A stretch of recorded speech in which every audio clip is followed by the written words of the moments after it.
कैसे हो आप सभी लोग। मैं प्रशांत गुले एविएशन सीकर्स एकेडमी के यूट्यूब चैनल पे आप सभी का स्वागत करता हूं और स्वागत है आपका day 6 of 30 days aviation knowledge series में। दोस्तों, आप सभी लोगों को पता है कि हम लोग एविएशन नॉलेज सीरीज चला रहे हैं कि भाई अपने जो इसका बेनिफिट्स क्या है, इसका क्या रिक्वायरमेंट है, हमने क्यों स्टार्ट किया है, ये सारी चीजें मैंने पहले वाली वीडियो में बता दी है। जो लेकिन एक प्राइमरी मोटिव है कि भाई जो अपने आने वाले स्टूडेंट्स है, आने वाले बच्चे हैं, आने वाले कैंडिडेट्स है, उनको एविएशन सेक्टर के बारे में, एयरपोर्ट के बारे में या फिर एयरलाइंस के बारे में इन डिटेल में जानकारी मिल सके, ताकि उसमें अपना वो करियर स्टार्ट कर सके। तो अपने आज तक की जो एपिसोड हुए, नियर अबाउट 5 एपिसोड हमने यूट्यूब पे अपलोड कर दिए गाइज। ये यूट्यूब पे मतलब ये 5 वीडियोस में हम लोगों ने देखा कि एक्चुअल में एविएशन सेक्टर क्या है, उसके बाद एयरलाइंस क्या होती है, कौन सी एयरलाइंस हम मतलब बेस्ट है ज्वाइन करने के लिए। उसके बाद हमने देखा कि एयरपोर्ट क्या रहता है, एयरपोर्ट के पे कौन कौन सी वैकेंसीज आती है। उसके बाद पूरे इंडिया में कौन कौन सी मेजर ग्राउंड हैंडलिंग कंपनीज है जो एयरपोर्ट पे वर्क करती है, इसके बारे में भी हमने पूरा डिटेल में वीडियो बना के रखा है गाइज। अगर आप लोगों ने वो वीडियो नहीं देखे रहेगी तो आप जाओ, आपको अपने चैनल पे मिल जाएंगे। तो आज वाले वीडियोस में हम लोग बात करेंगे कि भाई एयरपोर्ट पे हम लोग बोलते हैं कि एयरपोर्ट पे जॉब करना है, एयरलाइंस में जॉब करना है, तो एक्चुअल में एयरपोर्ट और एयरलाइंस में जॉब मिलता कैसे है, उसके लिए क्या रिक्वायरमेंट रहते हैं, क्या एजुकेशन उनको चाहिए रहता है, अपनी उम्र कितनी होनी चाहिए, डॉक्यूमेंटेशन क्या अपने पास होनी चाहिए। उसके बाद अपना मेडिकल कैसे होगा, मेडिकल होगा या नहीं होगा, तो किस हॉस्पिटल में होगा, कौन कराएगा, ये सारी चीज़ों के बारे में हम लोग इसमें डिटेल में डिस्कस करेंगे गाइस। ठीक है, तो पहली बात इसमें हम लोग जो पोस्ट है, पूरे एयरपोर्ट पे जो पोस्ट है, हमने उसको है ना 2 चीज़ों में डिवाइड करेंगे। किसी ने डिवाइड नहीं किया, मैंने मेरे हिसाब से डिवाइड किया है ताकि जो मतलब अपने आपको समझने में आसानी हो सके। तो पहला हम लोग डिवाइड करेंगे कि टेक्निकल एजुकेशन और टेक्निकल पोस्ट, और दूसरा नॉन टेक्निकल पोस्ट। एयरपोर्ट पे हर एक चीज़ चाहिए, पोस्ट रहेगा आपका क्लीनर का, फिर भी वो भी इम्पोर्टेंट रहेगा गाइज। एयरपोर्ट पे सभी को एक बराबर मतलब काउंट किया जाता है, सभी की अहमियत उतनी ही रहती है जितनी एक पायलट की रहेगी। और इसके बाद कोई अगर सपोज क्लीनर होगा तो उसको भी वही मतलब जिम्मेदारी सबकी एक ही रहती है, रिस्पॉन्सिबिलिटी सबकी एक ही रहती है गाइज। और अलग बात है कि पायलट पायलट की रिस्पॉन्सिबिलिटी थोड़ी ज़्यादा रहेगी, लेकिन सेफ्टी होगा, सिक्योरिटी होगा, ये सारी जिम्मेदारी रहती है। हर एक चीज़ हम लोग एविएशन में बोलते हैं कि safety and security is everyone's responsibility. ये जो टैगलाइन हम लोग बोलते हैं, तो इसमें एयरपोर्ट पे सारे लोगों के एक बराबर मतलब तोला मोला जाता है। तो टेक्निकल एजुकेशन बात करते हैं, अगर टेक्निकल एजुकेशन और टेक्निकल पोस्ट के बारे में, तो कौन कौन सी ऐसी पोस्ट है जिसके लिए आपको टेक्निकल एजुकेशन लगेगा। तो पहली पोस्ट आपको रहती है पायलट। पायलट है, ऑब्वियसली वो फ्लाइट चलाता है, फ्लाइट उड़ाता है, तो उसको टेक्निकल एजुकेशन मैंडेटरी रहता है गाइज। उसके लिए आप हम लोग पायलट कैसे बन सकते हैं, कितना पैसा खर्चा होगा या फिर क्या रिक्वायरमेंट चाहिए, कैसे बन सकते हैं, इसके ऊपर हम लोग एक डिटेल में वीडियो बनाएंगे गाइज। वो आपको जल्द ही आपको आने वाले सीरीज में मिल जाएगा। उसके बाद AMA हम लोग बोलते हैं उसको, एयरक्राफ्ट मेंटेनेंस इंजीनियर, और उसके साथ जो मैकेनिक रहते हैं या फिर टेक्नीशियन रहते हैं, ये कैसे बन सकते हैं, तो उसके लिए क्या एजुकेशन है, उसके लिए कौन कौन से कोर्सेज आपको करने पड़ेंगे, ये सारी चीज़ें हम लोग को डिटेल में उसको उसके ऊपर वीडियो बनाएंगे। आपको उसके बारे में भी फुल इंफॉर्मेशन उसमें मिल जाएगी। उसके बाद नंबर 3 पे कोई एक टेक्निकल पोस्ट आती है ATC में। ATC एयर ट्रैफिक कंट्रोल में जो ऑफिसर्स रहते हैं या फिर कोई भी स्टाफ रहता है, तो वो कैसे बन सकते हैं, उसके लिए क्या रिक्वायरमेंट चाहिए, उसके ऊपर भी हम लोग एक अलग से डिटेल में वीडियो बनाएंगे गाइस। ठीक है, तो आज की वीडियो में हम लोग बात करेंगे बस नॉन टेक्निकल पोस्ट की, वो कैसे बन सकते हैं, कौन कौन सी ऐसी पोस्ट है जिसको हम नॉन टेक्निकल एजुकेशन से भी ज्वाइन कर सकते हैं। समझ में आ गया? तो चलिए गाइस स्टार्ट करते हैं। तो सबसे पहला और सबसे अट्रैक्टिव पोस्ट रहता है एविएशन में, एयरपोर्ट में और एयरलाइंस में कैबिन क्रू का। लड़कियों को और लड़की को मोस्टली बनना रहता है कैबिन क्रू। मुझे है बनना एयर हॉस्टेस, ऐसा बोलते रहते हैं ना गाइज लड़कियां। बहुत सारी लड़कियां मैंने देखा है कि भाई बच्चे छोटे रहने दो फिर भी बोलेंगे मम्मी पापा मैं एयर हॉस्टेस बनूंगी, मम्मी कैबिन क्रू बनूंगी। भले उनको पता नहीं रहता है कैसे बनना है, लेकिन उनका एक सपना रहता है कि कैबिन क्रू बने। ठीक है, तो कैसे कैबिन क्रू बन सकते हैं, उसके लिए क्या रिक्वायरमेंट है, ये सारी चीज़ें हम लोग उसमें थोड़ा सा डिस्कस कर लेते हैं। ठीक है, तो कैबिन क्रू बनने के लिए गाइस कोई भी टेक्निकल एजुकेशन आपको मैंडेटरी नहीं है। कोई भी एविएशन का हॉस्पिटल हम लोग बोलते हैं हॉस्पिटैलिटी जो बोलते हैं, उसकी भी कोई आपको एजुकेशन की ज़रूरत नहीं है। अगर आप प्लेन 12वीं पास हो, आपका ग्रूमिंग स्टैंडर्ड अच्छा है, आपकी कम्युनिकेशन स्किल अच्छे है, आपकी प्रेजेंस ऑफ माइंड अच्छी है, तो फिर भी आप उस पर ज्वाइन कर सकते हो। तो कैसे ज्वाइन करना है, कैसे रिक्वायरमेंट आता है, हम लोग उसके बारे में बात करेंगे। ठीक है, क्या रिक्वायरमेंट है? इसके लिए मैंडेटरी नहीं है कि भाई आप कोई पे बहुत बड़े इंस्टीट्यूट से आपका एविएशन का कोर्स करें, ये करो, कोई नहीं, कोई जरूरत नहीं। Plain graduation, plain graduation in the sense plain intermediate, 10वीं 12वीं, 10+2 हम लोग जिसको बोलते हैं ग्रेजुएशन एयरलाइन, अगर होगा तो अच्छी बात है, नहीं होगा तो फिर भी 12वीं के बेस पे आप कैबिन क्रू बन सकते हो गाइज।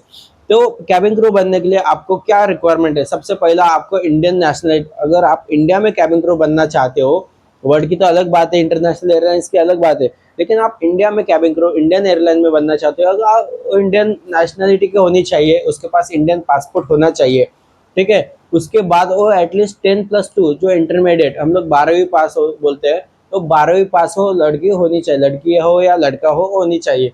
उसकी उम्र 18 से, कुछ एयरलाइन में 25 साल तक है, कुछ एयरलाइन में 27 साल तक है, कुछ एयरलाइन में 28 साल तक है।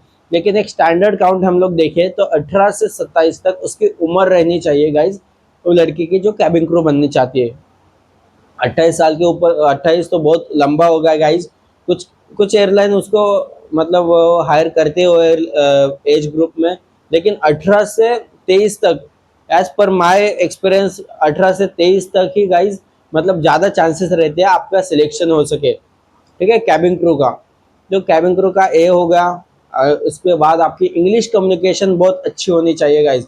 नो डाउट आपको मतलब इंटरनेशनल ट्रैवल करना पड़ता है या फिर डोमेस्टिक हो तो बहुत सारे मतलब हाई प्रोफाइल लोग वहाँ पे आते हैं, तो आपके इंग्लिश के ऊपर बहुत अच्छी कमांड होनी चाहिए।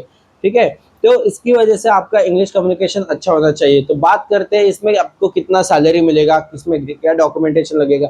12वीं पास, पासपोर्ट है, बाकी सारे एजुकेशनल डॉक्यूमेंट से खत्म। उसके बाद मेडिकल क्या होगा? मेडिकल एक क्लास 1 मेडिकल होता है गाइस, क्लास 1 क्लास 2 मेडिकल क्या होता है, इसके ऊपर भी हम लोग डिटेल में डिस्कस करेंगे। क्लास 1 मेडिकल पायलट का होता है, क्लास 2 का मेडिकल कैबिन क्रू के लिए आइज चेक होगा, कान चेक होगा, उसके बाद नॉर्मल ब्लड टेस्ट वगैरह, ये सारे आपका ईसीजी किया जाएगा, आपका चेस्ट का एक्सरे किया जाएगा, ये सारी चीज़ें एयरलाइंस में मतलब ज्वाइन होने के पहले ये करती है गाइस। ठीक है, कैबिन क्रू के बारे में इतना सफिशिएंट है आपको ये पूरे वीडियो में, इसके ऊपर हम लोग डिटेल में वीडियो बनाने वाले हैं, तो आपको उसमें डिटेल में वीडियो में इंफॉर्मेशन मिल जाएगी। तो उसके बाद हम लोग बात करेंगे ग्राउंड स्टाफ की। ग्राउंड स्टाफ भाई, एक्चुअल में ग्राउंड स्टाफ क्या होता है, क्या होता है? ग्राउंड स्टाफ की बात करते हैं।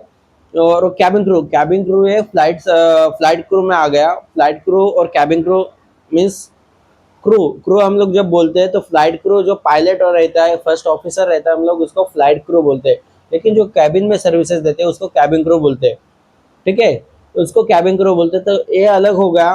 लेकिन जो ग्राउंड पे एक्चुअल में ग्राउंड पे काम करते हैं, अगर मान लो एक फ्लाइट आ गई, एक फ्लाइट आई तो उसके ऊपर ग्राउंड के में जो ऑपरेशन चलते हैं ग्राउंड पे, ये सारे ऑपरेशन करने के लिए जो स्टाफ हायर किया जाता है, जो स्टाफ को ट्रेन किया जाता है, तो उसको हम लोग ग्राउंड स्टाफ बोलते हैं। तो ग्राउंड स्टाफ में कौन कौन सी पोस्ट होती है? बात करते हैं एयरलाइंस की और एयरपोर्ट की, तो ग्राउंड स्टाफ में सबसे पहली पोस्ट आती है गाइस कस्टमर सर्विस। कोई लोग एजेंट भी बोलते हैं, कोई लोग एग्जीक्यूटिव भी बोलते हैं, कोई लोग ऑफिसर भी बोलते हैं। ठीक है, तो कस्टमर सर्विस एक डिपार्टमेंट रहता है, तो उसके ऊपर भी आप लोग अपने को हायरिंग आती है। मोस्ट प्रोबेबली कोई एयरलाइंस या एयरपोर्ट वाले 12वीं बेस पे हायर करते हैं, तो कुछ एयरलाइंस और एयरपोर्ट वाले ग्रेजुएशन को प्रेफर करते हैं, कि ग्रेजुएशन पे जो हुआ रहता है वो जो लड़के का, उनकी मैच्योरिटी बहुत अच्छी रहती है गाइस को। अगर कोई भी डिसीजन लेना हो, कोई प्रॉब्लम सॉल्व करना हो, तो बहुत अच्छे मैच्योर तरीके से वो प्रॉब्लम होगा वो सॉल्व कर सकते हैं। इसीलिए बहुत ऐसे एयरलाइंस से एयरपोर्ट ऑपरेटर क्या करते हैं, ग्रेजुएशन वालों को प्रेफर करते हैं, भले आप कोई भी ग्रेजुएट रहने दो। ठीक है, उसकी उम्र 18 से 27 साल तक होनी चाहिए। कुछ एयरपोर्ट वाले 28 साल तक भी चलते हैं, जैसे कि एयर इंडिया सैट्स होगा 28 साल तक वो हायर करता है, लेकिन 18 से 27 साल एक स्टैंडर्ड उम्र है गाइस। ठीक है, तो आप देखो कौन सी कंपनी का रिक्वायरमेंट क्या है और कैसे हायर करते हैं। तो उसके बाद उसका कम्युनिकेशन स्किल अच्छा होना चाहिए, उसके बाद उसकी ग्रूमिंग अच्छी होनी चाहिए, उसके बाद उसका डिसीजन मेकिंग, प्रॉब्लम सॉल्विंग जो स्किल रहता है वो भी अच्छे होने चाहिए। ये रिक्वायरमेंट है गाइज। तो बात करते हैं इसका मेडिकल। उसका सेम होगा, आई चेक होगा, कान चेक होगा, ब्लड चेक, सारे चीज़ होगा। ब्लड चेक होगा, ईसीजी होगा, चेस्ट का एक्सरे किया जाएगा, आपका मतलब एक कानों का भी कोई टेस्ट रहता है, ऑडियोमेट्री वो भी उसमें होगी। ये सारी मतलब ग्राउंड स्टाफ में कोई भी रहने दो, सबका मेडिकल एक जैसा है गाइस, सबको एक जैसा ही मेडिकल आपको यहाँ पे देना पड़ता है, ठीक है। सबको एक। और रही बात चश्मे की, बहुत सारे लोग बोलते हैं सर मुझे चश्मा है, वैसा है, ऐसा है, उसका कोई मतलब इम्पैक्ट पड़ेगा क्या? लेकिन ऐसा कुछ नहीं रहता है गाइज। आप अगर नॉर्मल चश्मा है तो कितने पावर का है उसके ऊपर डिपेंड्स करता है। और सबसे मेन इशू रहता है यहाँ पे कलर ब्लाइंडनेस का, जिसके ऊपर कलर ब्लाइंड रहता है या फिर रेड ग्रीन डेफिशिएंसी हम लोग जिसको बोलते हैं, अगर वो रहेगा तो दिक्कत हो सकती है। बाकी कुछ नहीं, ऑडियोमेट्री भी नॉर्मल रहता है गाइज। तो मैं आपको एक रिक्वेस्ट करूंगा कि आप जो हेडफोन यूज़ करते हो, आप एविएशन में करियर बनाना चाहते हो तो जो हेडफोन यूज़ करते हो तो वो हेडफोन का मतलब थोड़ा सा अवॉइड करो हेडफोन यूज़ करना, ताकि हेडफोन की वजह से वो अपने कुछ कुछ सेल्स ऐसे डैमेज हो जाते हैं कि भाई मतलब वो ऑडियोमेट्री में थोड़ा सा दिक्कत आने लगती है, ठीक है। सारे पोस्ट का मेडिकल एक जैसे होता है गाइज। उसके बाद आता है कस्टमर सर्विस ऑफिसर होगा, तो उसके बाद आता है security department, aviation security, security नहीं एविएशन सिक्योरिटी। बात करते हैं गाइज, अगर पूरे एयरपोर्ट पे या ग्राउंड स्टाफ में सबसे अच्छी और सबसे रिस्पॉन्सिबिलिटी वाली जो अगर कोई पोस्ट होगी तो होगी सिक्योरिटी की। इसमें ग्रोथ बहुत ज़्यादा है, हाइक ज़्यादा है, सैलरी अच्छी मिलती है। अगर आपको मतलब आगे चल के करियर को करना है उसमें, और करियर करना लॉन्ग टर्म आप उसके बारे में सोच रहे होगे, तो सिक्योरिटी में, एविएशन सिक्योरिटी में बहुत अलग अलग टाइप के कोर्स होते हैं गाइज। अगर आपको कोर्स करते हैं तो आपकी सैलरी भी इंक्रीमेंट होगी, आपको बहुत अच्छा डेजिग्नेशन भी मिलेगा। अगर आप ऑडिटर बनते हो तो भाई आप पूछे मत, आराम से आपको 2 लाख रुपए महीना तो आराम से सैलरी मिल जाएगी। उसके बाद रिक्वायरमेंट्स में ग्रेजुएट चाहिए, 18 से 27 तक आपको उम्र चाहिए। बाकी सारी चीज़ें नॉर्मली गाइस, ठीक है। गुड पर्सनैलिटी, ग्रूमिंग स्टैंडर्ड अच्छा होना चाहिए, कॉन्फिडेंस अच्छा होना चाहिए, ठीक है। ये सारी चीज़ें उसमें होनी चाहिए। तीसरी पोस्ट आती है रैम्प सर्विसेज की। तो रैम्प सर्विसेज वाले क्या काम करते हैं? अगर मान लो एक फ़्लाइट है, फ़्लाइट आया है यहाँ पे, तो उसके लिए अगर एक रैम्प पे खड़ा है, तो रैम्प क्या है ये आपको पिछले वाली वीडियोज़ में मैंने इन डिटेल में एयरपोर्ट क्या होता है इसमें सारे इन डिटेल समझा दिया है। आप उसमें जाके देख सकते हैं कि रैम्प क्या रहता है। अगर फ्लाइट यहाँ पे खड़ा हो तो उसके आजू बाजू में जो ऑपरेशन चलते हैं उसके लिए जो इक्विपमेंट चाहिए वो जो सुपरवाइज करता है उसको बोलते हैं हम लोग रैंप ऑफिसर। और रैंप ऑफिसर के लिए भी सेम रिक्वायरमेंट है गाइस, ग्रेजुएशन प्लस उम्र का भी सेम है, मेडिकल भी आपका पूरा सेम होगा। उसके बाद आता है कार्गो ऑफिसर। कार्गो ऑफिसर भाई, अगर मान लो कि मुझे यहाँ से कहीं सामान भेजना है, तो मैं अगर वो फ्लाइट से भेज रहा हूँ तो एयरलाइन के अंदर है ना स्पेशल कार्गो ऑफिसर करके भी पोस्ट रहती है, हम लोग उसको भी ज्वाइन कर सकते हैं। तो उसके लिए मतलब उसको क्या रिक्वायरमेंट चाहिए ग्राउंड स्टाफ के लिए, या फिर ग्राउंड स्टाफ में जो कार्गो ऑफिसर रहती है उसके लिए क्या रिक्वायरमेंट चाहिए? सेम ग्रेजुएट प्लस 18 से 27 तक उम्र, पासपोर्ट रहेगा तो वेल एंड गुड। बाकी एजुकेशनल डॉक्यूमेंट्स आपको चाहिए, और नॉर्मल जो रहता है आपकी पर्सनैलिटी और ग्रूमिंग स्टैंडर्ड बहुत अच्छा होना चाहिए। इसके नॉर्मल रिक्वायरमेंट है गाइस, समझ में आया? ठीक है। उसके बाद और एक पोस्ट है केटरिंग ऑफिसर की। एयरलाइंस के अंदर केटरिंग ऑफिसर करके भी एक पोस्ट है कि भाई केटरिंग ऑफिसर क्या होता है एयरलाइन में। केटरिंग ऑफिसर, मान लो अगर कोई फ्लाइट जा रहा है मुंबई से दिल्ली जा रहा है, मुंबई में से अगर सपोज 200 लोग हैं उसमें एक फ्लाइट में जा रहे हैं, तो ऑब्वियसली उनको 2 घंटे के अंदर खाने खाने के लिए भूख लगेगी, तो वो क्या करते हैं कि वो फूड ऑर्डर करते हैं, फ्लाइट में मुझे खाना मिले। तो केटरिंग ऑफिसर का काम क्या रहता है कि भाई कितने लोगों ने ऑर्डर दिया, उनको क्या ऑर्डर दिया, अपने को क्या प्रोवाइड करना है। तो केटरिंग जो रहता है, केटरिंग का जो आउटलेट रहता है, तो केटरिंग में जाके वो मतलब वो खाना बनाते हो, पैकिंग करके मस्त वाला सिक्योरिटी से सील करके वो फ्लाइट पे भेज देते हो। ये सारा काम केटरिंग वाला करता है, ठीक है। तो उसके बाद कौन सी नई पोस्ट आती है? उसके बाद और एक पोस्ट रहती है गाइस विजिलेंस की। विजिलेंस विजिलेंस ये भी जो डिपार्टमेंट है वो ग्राउंड पे काम करता है। विजिलेंस डिपार्टमेंट भी ग्राउंड पे काम करता है, ठीक है। तो जो विजिलेंस डिपार्टमेंट रहता है गाइस, तो विजिलेंस डिपार्टमेंट क्या काम करता है एयरपोर्ट पे? अगर मान लो एक एयरलाइंस है या फिर ग्राउंड हैंडलिंग कंपनी है, अगर इसके ऊपर जो स्टाफ है अपने, जब जैसे कि हम लोगों ने बोले कस्टमर सर्विस हो गया, सिक्योरिटी हो गया, उसके बाद रैंप वाला हो गया, कार्गो वाला हो गया, कैटरिंग वाला, ये सारे जब अगर रैंप पे आते हैं, वो विजिलेंस की टीम क्या करती है कंपनी के अंदर बहुत अच्छा मतलब काम प्रॉपर सिस्टमेटिकली होता है कि नहीं, या फिर जो रूल्स और रेगुलेशन है एयरपोर्ट पे उसके रिगार्डिंग वो फॉलो होते हैं कि नहीं, ये देखने का काम कौन करता है? विजिलेंस डिपार्टमेंट करता है गाइस। तो इसके अंदर भी हम लोग करियर बना सकते हैं, इसकी भी हायरिंग अलग से आती है। आप कोई भी एयरलाइंस के और एयरपोर्ट के इस पे पेज पे जाओगे, वेबसाइट पे जाओगे तो आपके उसकी भी मतलब डिटेल दिख जाएगी, तो आप उस पर भी अप्लाई कर सकते हो। सेम उसको रिक्वायरमेंट चाहिए ग्रेजुएशन प्लस 18 से 27 तक, ये सारी चीज़ वहाँ पे आपको आराम से मिल जाएगी गाइज। उसका मेडिकल भी क्या है हम लोग डिटेल में लास्ट में उसके ऊपर डिस्कस कर लेंगे, ठीक है। उसके बाद ये सारे हो गए ग्राउंड शाफ्ट में, ग्राउंड शाफ्ट में हो गए। तो उसके बाद बोलोगे कि सर अरे यार भाई मैं तो 10वीं पास हूँ, मैं 12वीं पास हूँ, तो मेरा क्या होगा, मेरा होगा कि नहीं? आपका भी सिलेक्शन हो सकता है गाइज, आपको भी एयरपोर्ट के अंदर नौकरी मिल सकती है। लेकिन वो क्या है, ऐसे ग्राउंड हैंडलिंग कंपनीज है, एयरलाइंस है, बहुत ऐसी मतलब उसके अंदर भी बहुत अच्छी बहुत ऐसी पोस्ट है जिसके ऊपर 10वीं होगा, 12वीं के ऊपर भी आपको हायरिंग मिल सकता है, हायरिंग आता है, आप उसको ज्वाइन कर सकते हो। तो ये कौन कौन से डिपार्टमेंट है? तो इसमें हो गए सपोज ड्राइवर हो गया गाड़ी के, और अगर आपके पास हेवी लाइसेंस है, ये जो हेवी जो ट्रक रहता है अपने पास, हेवी लाइसेंस अगर आपके पास है तो आप उस पर अप्लाई कर सकते हो। लाइट मोटर व्हीकल का लाइसेंस यहाँ पे नहीं चलता है गाइस। उसके बाद आती है कैबिन क्लियरेंस के लिए, जो कैबिन क्लीनिंग करती है उसके लिए भी अलग से हायरिंग आती है। अगर उसके बाद लोडर के लिए, हेल्पर के लिए, उसके भी अलग से हायरिंग आती है। आप बस जाओ देखो कि भाई कैसा क्या है, ठीक है। एयरलाइन के पेज पे जाओ, उस पर आप लोग देख सकते हो कि भाई मैं कैसे उस पर अप्लाई कर सकते हो, उसके लिए क्या रिक्वायरमेंट है, उसका इंटरव्यू कभी आएगा, उसका इंटरव्यू कभी आएगा, आप देख लो सब। तो अभी तो ये सारे ग्राउंड शॉप में है ना, इस पे काम करते गाइज। ऐसे बहुत सारे पोस्ट है, हम लोग उसके ऊपर अलग से मतलब डिटेल में वीडियो बनाएंगे। एक एक वीडियो, एक 30 दिन की जो सीरीज है इसके ऊपर एक एक वीडियो पूरा उस पर आ जाएगा। लेकिन लेकिन आप बोलोगे कि भाई मैंने इतने ही पोस्ट क्यों बोले? जो मैंने बोला आपको 5-6 डिपार्टमेंट के बारे में बोला, तो इसके बारे में बोला। बाकी आप ड्राइवर हो गया, कैबिन क्लीनर हो गया, लोडर हो गया, हेल्पर हो गया, व्हील चेयर असिस्टेंट वाले हो गए। तो मतलब ये सभी का काम क्या है, रिक्वायरमेंट क्या है? तो उसको क्या है गाइस, ये 10वीं 12वीं के ऊपर हायरिंग आती है। 10वीं हो गया, 12वीं हो गया, अगर आप पास हो तो उसके ऊपर हायरिंग आती है।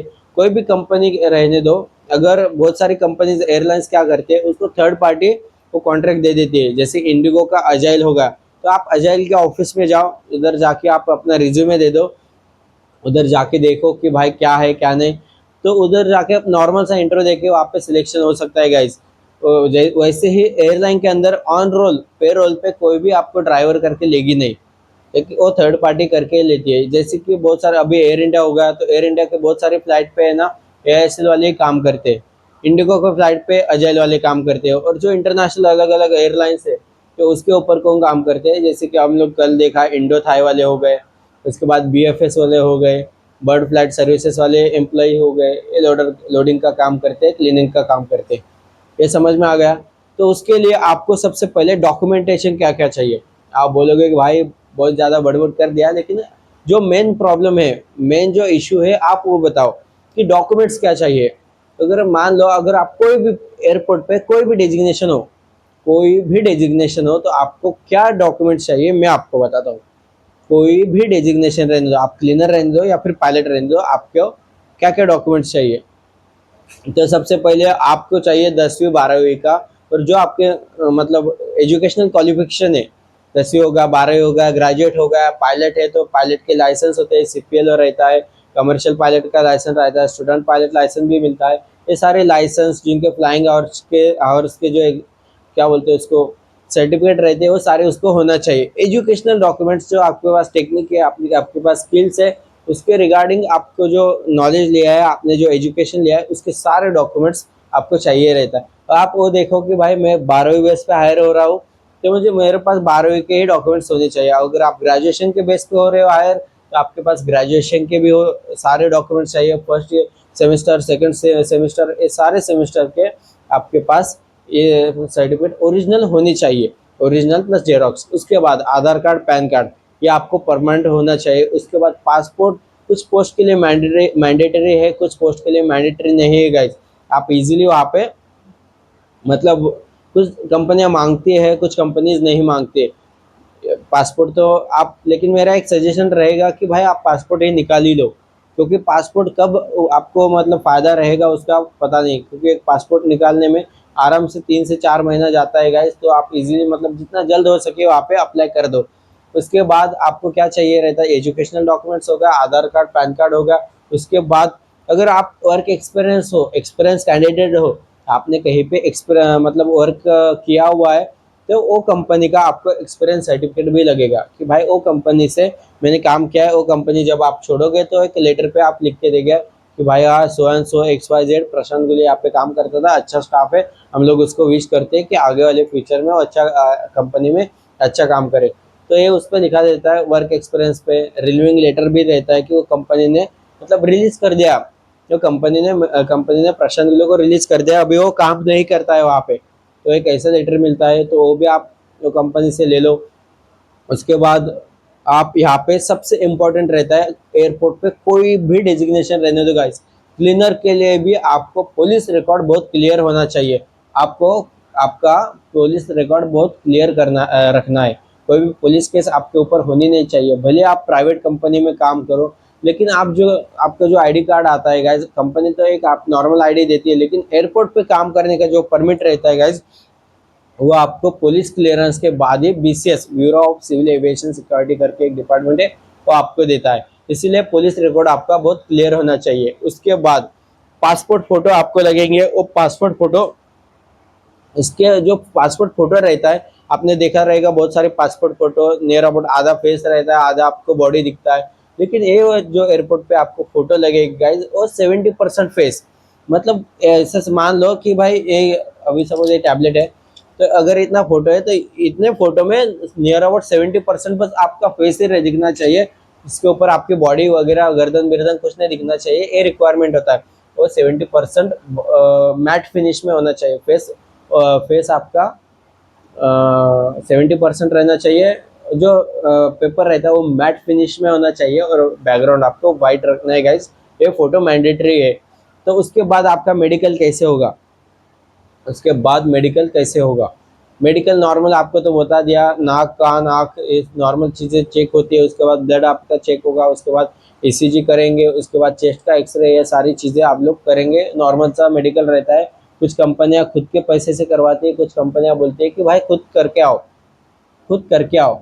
मतलब वो बोलती है कि अपने तुम जाओ तुम करके आओ, तो वो अपने को अपनी जेब से पैसा पे करना। लेकिन मान लो इंडिगो है, एयर इंडिया है, ये सारी कंपनी उनको मतलब खुद के पैसे से देती है। स्पाइसजेट रहेगा तो स्पाइसजेट अपने को पैसे के पे करने के लिए बोलता है कि मेडिकल का जो भी चार्जेस है अपने को पे करो। ग्राउंड हैंडलिंग कंपनीज भी बहुत ऐसी कंपनीज है, वो बोलते हैं कि खुद का खुद कर लो और हमको बस सर्टिफिकेट ला के दो। तो ये आपको देखना पड़ेगा। तो आप इसके बाद आप बोलोगे कि इसकी हायरिंग कैसे आती है, उसकी हायरिंग कैसे आती है। उसकी हायरिंग के ऊपर आपको बस है ना गाइज, कंपनी के वेबसाइट पे आपको जाना है, वहाँ पे जो करियर्स का कॉलम रहता है वहाँ पे जाओ, उस पर देखो। जब कभी भी हायरिंग आएगी, बहुत सारी हायरिंग वहाँ पे आती रहती है, जब भी आप उस पर अप्लाई कर दो, ऑनलाइन अप्लाई करोगे। अगर उसमें वॉक इन इंटरव्यू रहेगा तो आप वॉक इन इंटरव्यू भी दे सकते हो। एक नॉर्मल सा इंटरव्यू आपको बस देना है, एक नॉर्मल सा इंटरव्यू आप वहाँ पे जाओ, वहाँ पे दो। और उसके बाद अगर आप सिलेक्शन होते हैं तो उसके ऊपर पूरी आपकी जो जिम्मेदारी है वो कंपनी के ऊपर रहेगी। कंपनी आपको ट्रेन करेगी, कंपनी आपको ट्रेनिंग देगी, कंपनी आपको काम सिखाएगी। ये सारी चीज़ें एविएशन में बहुत अच्छे है, ग्राउंड हैंडलिंग में। और रही बात हम लोग बोलेंगे टेक्निकल एजुकेशन की, तो टेक्निकल एजुकेशन पे जो पोस्ट है उसके ऊपर हम लोग डिटेल में वीडियो बनाएंगे गाइज, जो आपको आने वाली सीरीज में देखने के लिए मिलेगा। अगर आपको भी कोई पोस्ट के बारे में जानना है, अगर आपको भी एयरपोर्ट के बारे में डिटेल में इंफॉर्मेशन चाहिए, तो आप मुझे बताओ कि भाई कौन सी टॉपिक पे आपको इंफॉर्मेशन चाहिए। कमेंट में आप मुझे बता सकते हो। और आने वाली वीडियो, कल का वीडियो बहुत अच्छा रहेगा गाइज, कल वाली सीरीज भी बहुत अच्छी रहेगी। आप वो जाओ, आप देख सकते हो। आपको देखोगे तो आपको मतलब वो आपका नॉलेज इन्हांस होगा, और आप एक डिसीजन ले पाओगे कि भाई आपको एयरपोर्ट पे करियर करना है या नहीं। ठीक है गाइज, तो थैंक यू सो मच। आने वाली वीडियो में, कल वाली वीडियोज़ में हम लोग मिलते हैं डे 7 में। Thank you so much.